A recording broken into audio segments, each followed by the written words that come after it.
Good morning class, फिर से welcome आपका। काफ़ी दिनों बाद क्लासेस हुई है तो रिवीजन आपका मैं सोच रहा हूँ चल ही रहा होगा। ठीक है, तो पार्ट बी जो है बुक का वो हम कर रहे थे। उसके अंदर जो है इंडिया पाकिस्तान रिलेशंस जो है हमने पढ़े थे। मुझे नहीं लगता किसी को कोई इशू है क्योंकि कोई डाउट आया नहीं है। ठीक है, इसके बाद आगे चलते हैं हम, वो है आपका इंडिया और चाइना। अभी रिसेंट न्यूज़ में भी है, न्यूज़पेपर आप पढ़ ही रहे होंगे क्योंकि कोई ख़ास काम है नहीं हमारे को घर में। तो इंडिया चाइना का क्या इशू है, कहाँ तकलीफ चल रही है वगैरह जो है वो हम देख लेते हैं।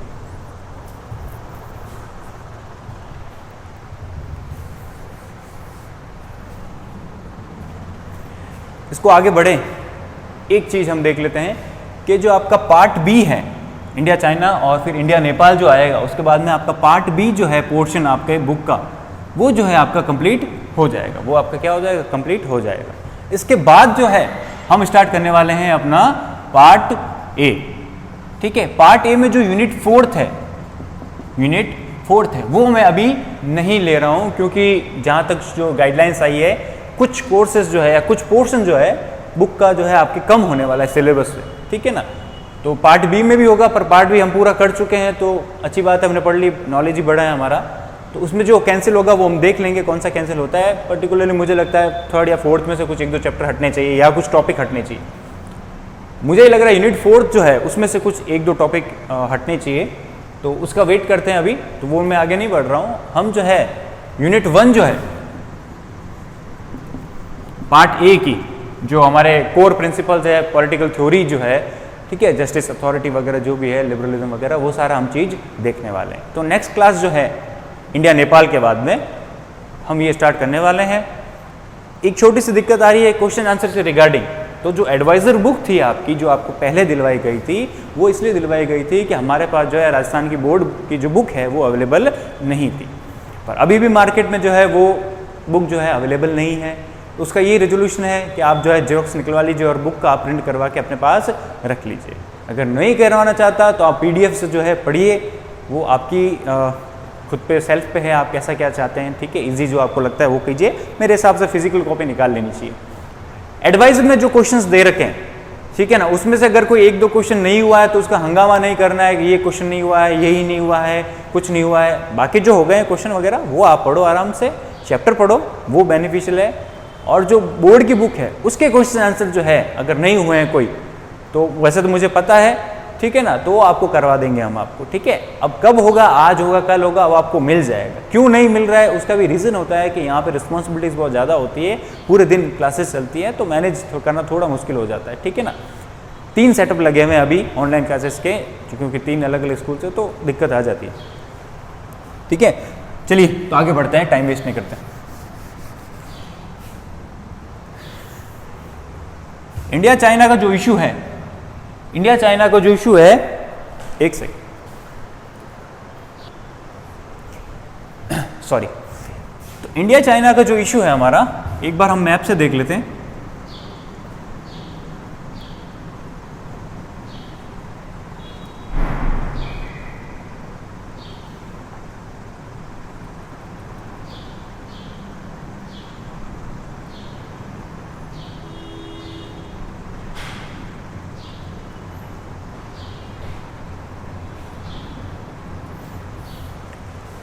ये आपका कुछ जो है इंडिया है, यहाँ पे आपके पड़ता है नेपाल।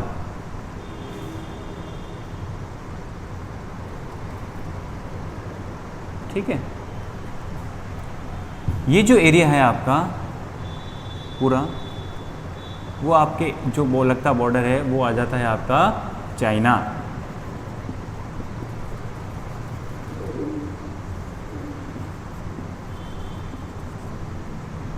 ठीक है, ये आ जाता है म्यांमार।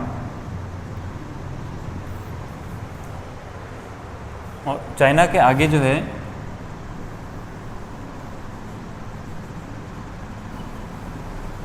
रशिया।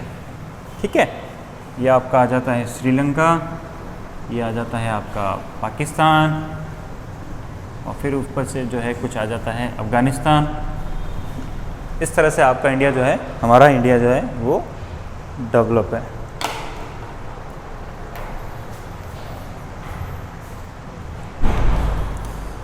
इंडिया और चाइना की जो बॉर्डर है, इंडिया और चाइना की जो बॉर्डर है, ऑब्वियस सी बात है नेपाल को छोड़ के, क्योंकि इस नेपाल जो है इन दोनों कंट्रीज के बीच में क्या है, बफर स्टेट है। नेपाल जो है इन दोनों कंट्रीज के बीच में क्या है, बफर स्टेट है।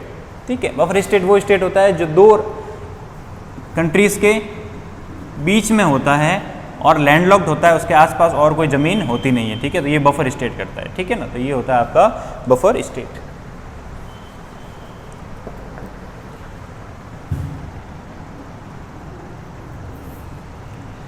जब ब्रिटिश यहां पे थे, ठीक है, तब उन्होंने क्या किया था कि नेपाल से आगे होते हुए चाइना का ये जो पोर्शन है लगभग कुछ कुछ ये ऐसे, और यहाँ पे भी काफ़ी ये पूरा पोर्शन जो है, ये जो मैं डॉटेड लाइन में बना रहा हूँ, ये जो है वो पहले चाइना का ही था। ब्रिटिशर्स ने क्या किया, इसको एक्वायर कर लिया अपना, वो पावरफुल थे, वो कुछ चाइना कुछ कर नहीं पाया उस वक्त। ठीक है, और ये करके जो आज का जो प्रेजेंट फॉर्मेट में इंडिया आ रहा है, तो इसके अंदर तक जो है ये चाइना का ही एक्चुअली पार्ट था। ठीक है, यहाँ आपके वो एक और कंट्री आ जाती है भूटान करके। ठीक है ना, तो एक कंट्री और है भूटान, और फिर सिक्किम वगैरह एक्चुअली यहाँ। ठीक है, तो ब्रिटिश ने एक्वायर कर ली ये सारी टेरिटरी और ये हो गया इंडिया का। तो ये जो बॉर्डर बनी जो चाइना से लग रही है नेपाल को छोड़ के यहाँ तक, फिर आगे वहाँ तक अरुणाचल और वगैरह, ये जो थी लाइन जो है वो कहलाती है मैकमोहन लाइन। इंडिया और चाइना का जो बॉर्डर है जमीन का, वो कहलाती है मैकमोहन। मैकमोहन जो एक सर्वेयर थे, ब्रिटिश ऑफिशियल थे, इन्होंने जो है इस सर्वे करके ये जो बनाई है ये सारा इन्होंने ही बनाया था। अब बात क्या थी कि एक्चुअली ये जो टेराइन है या ये जो प्लेस है, ये सारा जो है पहाड़ी है, यहाँ पे ज़मीन नहीं है, मतलब सारा पहाड़ी। तो मैकमोहन ने क्या एक बस लाइन ड्रॉ कर दी, बोले बस ये यहाँ से जाता है, ये सारा कुछ जो है आपका चाइना और इंडिया का बॉर्डर है। पर वहाँ अगर जाएं तो हमें पर्टिकुलरली पता नहीं पड़ता कि कौन सी पहाड़ी तक जो है इंडिया है और कौन सी पहाड़ी तक चाइना है। ठीक है ना, तो बस उसी में जो है थोड़ा प्रोग्राम चल रहा था या डिस्प्यूट जो है वो चल रहा है। उस वक्त जो है चाइना ने ये मान लिया कि ठीक है, ब्रिटिशर्स ने जो कहा है वो फाइनल है, क्योंकि वो इतना पावरफुल थे उनका कोई अपोज कर नहीं सकता था। तो चाइना ने बोल दिया कि आपने जो कहा है वो ओके है, ठीक है, कोई तकलीफ वाली बात है नहीं। पर जैसे ही 1947 में इंडिया फ्री हुआ, तब चाइना को लगा कि इंडिया जो है वो तो हमारा पुराना साथी है और हमारी जो सिविलाइजेशन है वो दोनों की बहुत पुरानी, चाइनीज़ भी पुरानी, इंडियन भी पुरानी, और हम दोनों का रिलेशन कल्चरली इसलिए है कि भगवान जो बुद्ध है उनका सारा प्रोपोगेशन जो है चाइना में बहुत ज़्यादा हो रखा है, और इंडिया में बुद्ध जो ऑब्वियसली बात है, बुद्धिज़्म यहीं पे डेवलप हुआ था, यहीं पे उसका बॉर्न हुआ था। तो इंडिया को हम कहेंगे और हमारी जो टेरिटरी ब्रिटिशर्स ने ले ली थी वो हम फिर से ले लेंगे। ठीक है, उन्होंने ऐसा कहा, नेहरू जी ने भी कहा हाँ आगे देखेंगे। ठीक है, हाँ ऐसे कोशिश करेंगे, हम क्या करेंगे, बातचीत करेंगे और ये जो भी डिस्प्यूट है वो सॉल्व कर लेंगे, और चल भी रहे थे। और नेहरू जी ने जो भी ऑब्वियसली बात है, फर्स्ट जो प्राइम मिनिस्टर थे उन्होंने उस वक्त यही देखा था कि जो है हमें किसी से लड़ाई नहीं करनी है, हमें नॉन वायलेंट फॉर्म में आगे बढ़ना है, क्योंकि जस्ट अभी फ्री हुए हैं, बहुत सी प्रॉब्लम्स है डिफरेंट डेवलपमेंट वगैरह की, तो ये छोटी मोटी जो लड़ाई वगैरह उसमें हम नहीं पड़ेंगे और आगे बढ़ेंगे। तो नेहरू जी ने बोला आगे चर्चा करेंगे, और हम चलते रहे। फिर क्या हुआ कि एक और पोर्शन है आपका,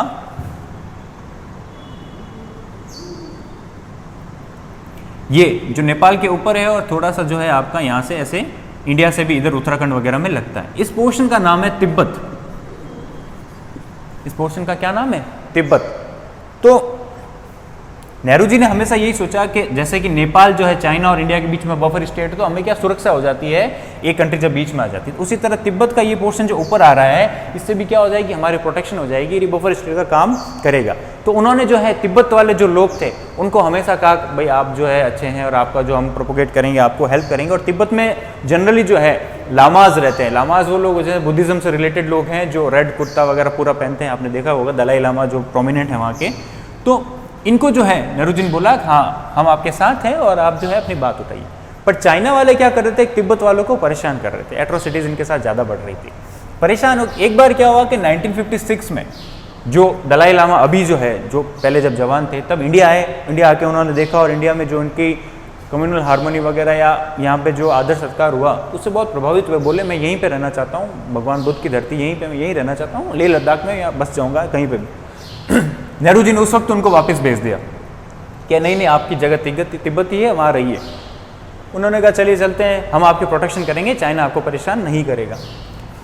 1959 में क्या हुआ, इतनी एट्रोसिटीज़ बढ़ गई चाइनीज़ लोगों की वहाँ पे तिब्बत में, तो वहाँ से जो है दलाई लामा और उनके कुछ फॉलोअर जो है वो छोड़ के कहाँ आ गए, इंडिया में आ गए। उसको चाइना ने जो अदरवाइज ले लिया। चाइना ने ये सोचा कि ये जो है दलाई लामा या जो तिब्बत वगैरह में जो है इंडिया क्या कर रहा है, लोगों को हमारे खिलाफ जो है वो इंस्टिगेट कर रहा है, मतलब भड़का रहा है, ठीक है। तो उसमें क्या हो गया कि चाइना को भी फिर जो है एक अलग एंगल ले लिया उन्होंने कि नहीं नहीं, इंडिया जो है वो हमारे साथ सही नहीं कर रहा है और इंडिया के साथ प्रॉब्लम है और ये बॉर्डर डिस्प्यूट भी चल ही रहा है, अभी तक ज़मीन भी फिर से नहीं दी है। तो उसमें क्या हुआ कि 1962 में चाइना ने क्या कर दिया, जो है एग्रेशन कर दिया या वॉर कर दिया। और यहाँ पे जो आपका अक्साई चीन का जो एरिया है ये, और यहाँ पे अरुणाचल वगैरह में भी थोड़ा वो इनपुट आए थे अंदर, पर मेन एरिया जो है ये आपका काफ़ी अंदर ले लिया था, ठीक है। इतना वॉर हुआ, उस वक्त इंडिया बिल्कुल नई कंट्री थी, उनको वॉर इतना आता नहीं था, ठीक है। और इंडिया जो है वो वॉर अनफॉर्चुनेटली वो वॉर हार गया। 1 महीना चला, अक्टूबर 20 को जो है वो स्टार्ट हुआ था 1962 में, और अराउंड नवंबर तक चला था कुछ वो, है ना। तो ये वॉर यहाँ पे ख़त्म हो गया, जहाँ पे मेजर शैतान सिंह वगैरह शहीद हो गए थे, या जोधपुर में पाउटा सर्कल पे लगा हुआ भी स्टैच्यू। तो ये सारा आपकी स्टोरी है किस तरह से वॉर वगैरह हुआ एक्सेट्रा।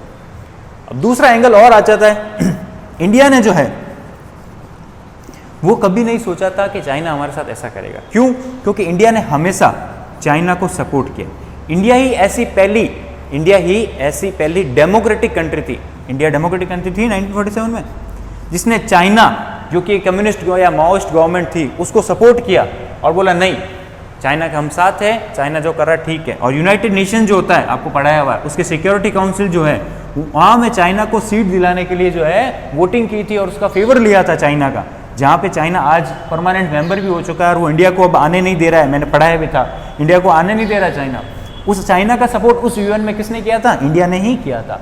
फिर हिंदी चीनी भाई भाई का जो कॉन्सेप्ट है वो भी नेहरू जी ने दिया था, और साथ में हम मिलते थे और साथ में हम रहते थे, क्योंकि हमारी सिविलाइजेशन पुरानी है और कॉमन है, वो बुद्धिस्ट फिलॉसफी जो है वो उसके हिसाब से हम आपस में जुड़े हुए, ठीक है। डिफरेंट चीज़ें हुई, फिर भी जो है चाइना ने क्या किया, ये विश्वासघात किया, धोखा किया, आपको डिसीव किया, और इस तरह की जो है 1962 में हमारे साथ वॉर कर दिया और फिर एक्वायर कर ली हमारी ज़मीन। अब मेन जो चीज़ एक्वायर कर ली चाइना ने, ठीक है ना, तो पहले जो थी वो थी लाइन ऑफ कंट्रोल। 1962 से पहले जो ब्रिटिशर्स बना के गए थे, जो हम मैप में भी दिखाते हैं। अब जो है जब चाइना ने एग्रेशन किया और वो आगे आ गए और हमारे यहाँ पे अक्साई चीन वगैरह और यहाँ के कुछ पार्ट जो है अपने पोर्शन में मिला लिए थे, सिक्किम वगैरह के कुछ पार्ट वगैरह, डोकलाम वो जो वहीं पे है, ठीक है ना। तो इस पोर्शन के बाद एक्चुअली हम बताते नहीं है मैप में, पर ये जो मैंने डॉट किया था ना ऐसे यहाँ पे ऊपर अभी, उसको कहते हैं LAC, line of actual control. Line of control जो थी वो पहले वाली थी, उसको अब कोई मानता नहीं, हम मानते हैं पर चाइना मानता नहीं। LAC क्या है? लाइन ऑफ एक्चुअल कंट्रोल, जो आज के डेट में जो है वहाँ पे प्रेजेंट है, ठीक है ना। तो बस उसी पे जो है प्रॉब्लम चल रही है। और यहाँ पे एक प्योंगयांग लेक है, प्योंगयांग लेक है जो आपने 3 इडियट्स में देखी होगी, आमिर खान वाली मूवी में, उसमें जो झील दिखाते हैं लास्ट में, वो है प्योंगयांग लेक। उसका कुछ पोर्शन जो है वो चाइना में है अराउंड 2/3, और 1/3 जो है वो है इंडिया में, और वो LAC के पास में। LAC के ऊपर ठीक है, कुछ एरिया जो है जैसे ये पहाड़ी है, ऐसे पहाड़ी की टॉप जो होती है ना, ऐसे अगर आप कॉपी को ऐसे करोगे तो जो पहाड़ी की टॉप बनती है, वैसे इस तरह की कुछ पहाड़ियां हैं, और LAC जो है वो ऐसे जा रही है।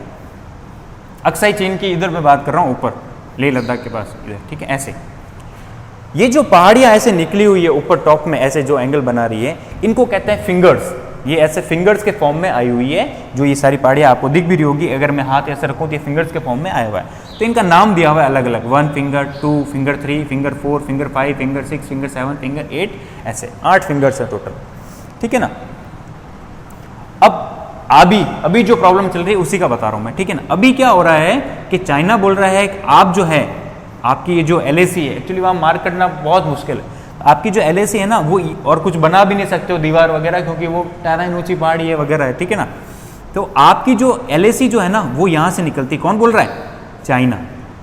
फिंगर नंबर 3 से यहाँ से आपकी LAC निकलती है। और इंडिया बोल रहा है कि नहीं, LAC कहाँ पे, फिंगर नंबर 4 के उधर, फिंगर नंबर 4 के उधर, बस इन दोनों के बीच में ये प्रोग्राम चल रहा है। तो कभी ये यहाँ आ जाते हैं, कभी ये आ जाते हैं, और ये इशू चल रहा है आज इंडिया और चाइना के बीच में, लेटेस्ट जो अभी है, ठीक है ना। तो इस पर बातचीत भी चल रही है और ये प्रॉब्लम जो है सॉल्व करने का जो है हमारा पूरा प्रैक्टिस चल रहा है, पूरा जो है आपका सपोर्ट चल रहा है, ठीक है ना। बस ये इशू है उधर प्योंगयांग लेक में। तो प्योंगयांग लेक जो है वो ऐसे कुछ है, यहाँ से ऐसे ऐसे कुछ जाती है। तो 1/3 तो इंडिया के अंदर आती है और 2/3 जो है किसके अंदर आती है, चाइना के अंदर आती है।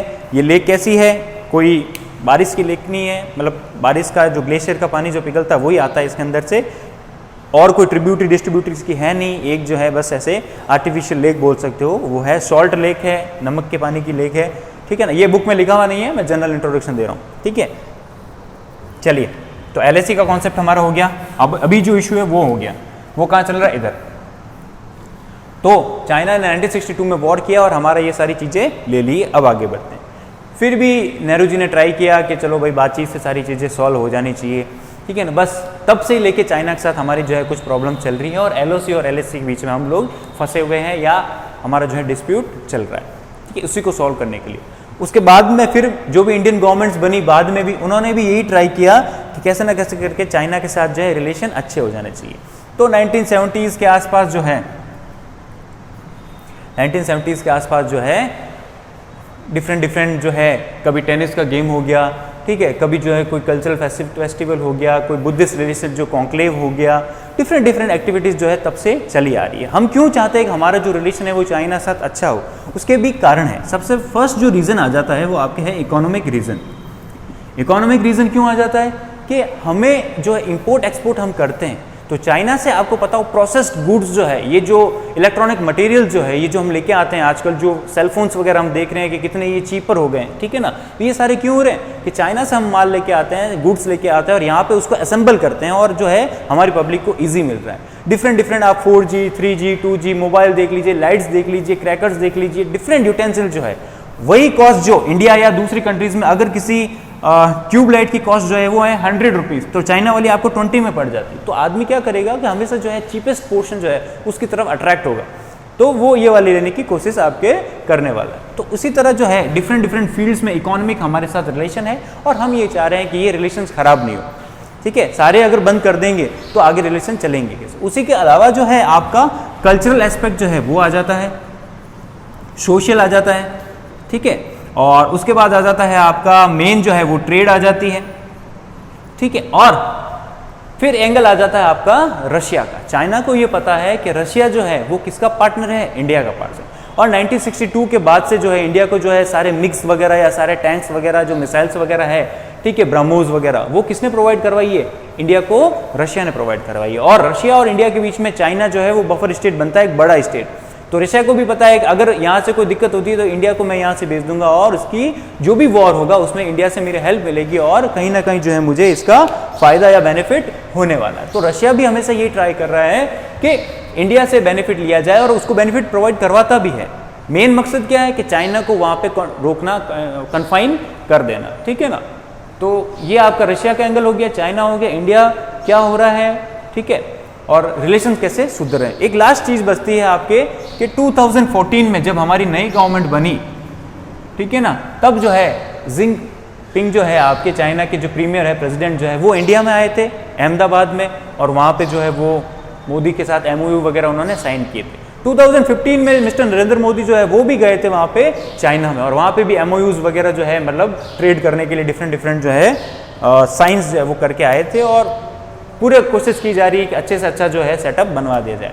चाइना भी हेल्प किया है कि सिक्किम का जो पोर्शन है, ठीक है, मानसरोवर जो कैलाश मानसरोवर इधर है, थोड़ा नेपाल के उधर जाने का जो रास्ता है वो बोला आपका ही पार्ट है, आप ले लो और आप रास्ता खोल दीजिए वहाँ पे, नाथुला वगैरह जो है, ठीक है ना। तो इस हिसाब से चाइना भी ये कोशिश कर रहा है कि इंडिया से रखना चाहिए, क्योंकि फिर इंडिया का अगर वॉर हो जाता है तो उसको हेल्प करने के लिए अमेरिका आ जाएगा और डिफरेंट जो सारी चीज़ें आ जाएंगी। तो ये पूरा आपका सिनेरियो रहने वाला है। एक बार आप इसको पूरा पढ़ो, आपको समझ में आ जाएगा। नहीं समझ में आता है कोई वर्ड वगैरह कोई लाइन वगैरह तो आप टेक्स्ट कर सकते हो, नहीं तो आप स्कूल खुली है, आप कभी भी 9 से 12 के बीच में आ सकते हैं। 10 मिनट का काम लगेगा। आप जो है अपना डाउट पूछिए, पेरेंट्स के साथ आइए, उनके साथ ही जाइए। स्कूल के अंदर रुकने की कोई नहीं है, नहीं आपको कोई स्कूल में बुला रहा है। गाइडेंस के लिए स्कूल खुली है, आपने पेपर्स में पढ़ाई होगा और लोग जाते भी हैं, ठीक है ना। तो ट्यूशन सेंटर्स वगैरह खुले हैं, ये तो स्कूल की बात है। तो वो लोग काफ़ी आगे चल रहे हैं, जो दूसरे लोग जा रहे हैं वगैरह। तो आप भी अपना डाउट क्लियर कर सकते हैं, और जिन्होंने पढ़ाई स्टार्ट नहीं की है वो पढ़ाई स्टार्ट कर सकते हैं, ठीक है। तो थैंक यू। यहीं पे आपकी क्लास जो है हम रोकते हैं।